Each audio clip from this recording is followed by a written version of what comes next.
cluster the competencies. People I see are doing that. People can't talk about the 18 or 20 competencies. They don't know the language of competencies. They know the language of the workplace. They know what they make and do in their workplace. They know what good communication means in their workplace. They know what it is to be a member of the team and to supervise staff and to all that. And they know about the health and safety issues in their workplace. And if we've mapped those back to the competency standards, we can be having our professional conversation with people about their workplace and ticking off and following through on some of those critical aspects of assessment from the competency standards. Similarly with the essential knowledge. Know what your essential knowledge is. See how it informs it. Gather it up out of the competency standards. There's a body of knowledge that informs our work. And again, map it back.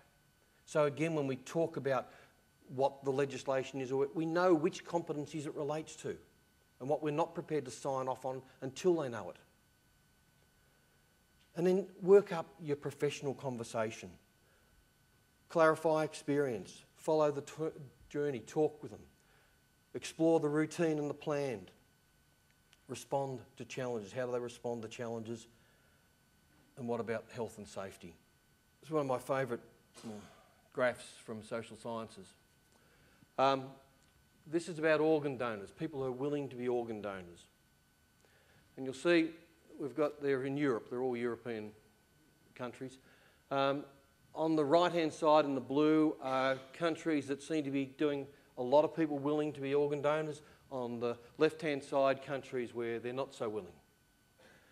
And when you first look and ask about these things, you generally say, well, it's probably cultural. Maybe it's tradition or more accepted in that culture to be making organ donations or whatever. Or maybe it's religious. Maybe there's prohibitions against it in some or whatever. But as you look at it there, you'll see that countries that you might think are similar, Sweden, Denmark, very different in the rates of organ donation. Again, Germany is in one, Austria in the other. Not surprising that France and the UK are apart, I suppose, is it?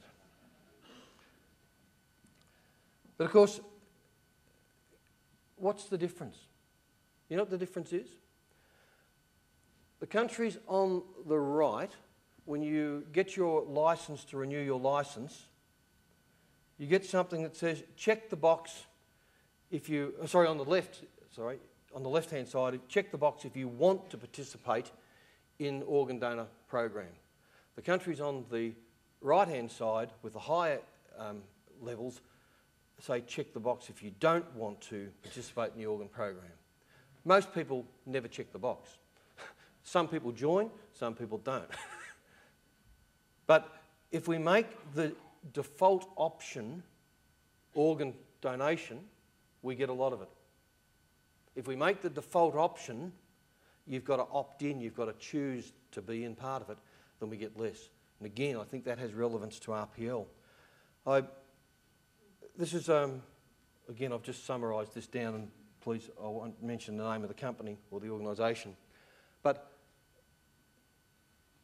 I don't think they've got anything to be ashamed of, actually, but that's, when they analysed the qualification they wanted, they divided the competencies up into two sets. There was one set that were fairly technical, and there was another set that was probably more of the soft skills and others that they weren't so familiar with delivering. And this company was its own RTO. They only had one qualification on their scope of practice, but they were their own RTO. And they, with the technical competencies, they thought, we know these, we can do these ourselves. And they said, we'll try it with RPL. And 8 years in, everybody that goes in gets RPL for those subjects. They didn't do a TNA of the individual people. On the basis of their job description, if they're doing this thing, we reckon they should be able to do it. Now, they didn't all get it automatically. It's not that simple. Some of them, it was come back later, do some more experience, rotate around the workplace, work in another place, come back to us, be mentored and whatever. But 100%, they went in with the expectation of doing RPL, and that's what they got. The other part, they thought, well, we're not so certain about that. We'll contract that out for training. And of course, that RTO that they contracted out to is bound to offer RPL, as all are bound to offer RPL. But in all that time, no one got RPL for anything. And when you look at some of the competencies, they're not all soft or technical. Over here, you know, some of these competencies are work with other services. These people have been doing the job for 15, 20 years. Often our expectations shape the outcome. We go in for training, and if that's the default option, we get training.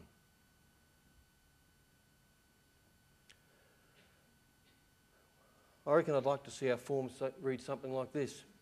Check the box if you don't want your current skills and abilities to be taken into account.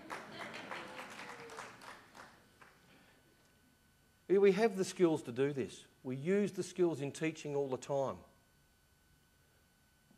The skills are also out there in industry. Industry uses a similar set of things to evaluate good practice, good work and work improvement. COAG mandate goes on even if the funding runs out. The obligation was that all RTOs offer all workers a quick and simple approach to recognise their skills. I'd like to paraphrase that and see that as a policy, that when students enrol or they come to the briefing day or the interest day or the whatever it is we run, information day, it's our policy and a requirement under the terms of our funding to offer all workers entering training who are not new entrants to the labour market a quick and simple process to recognise their skills, and that's what we do here.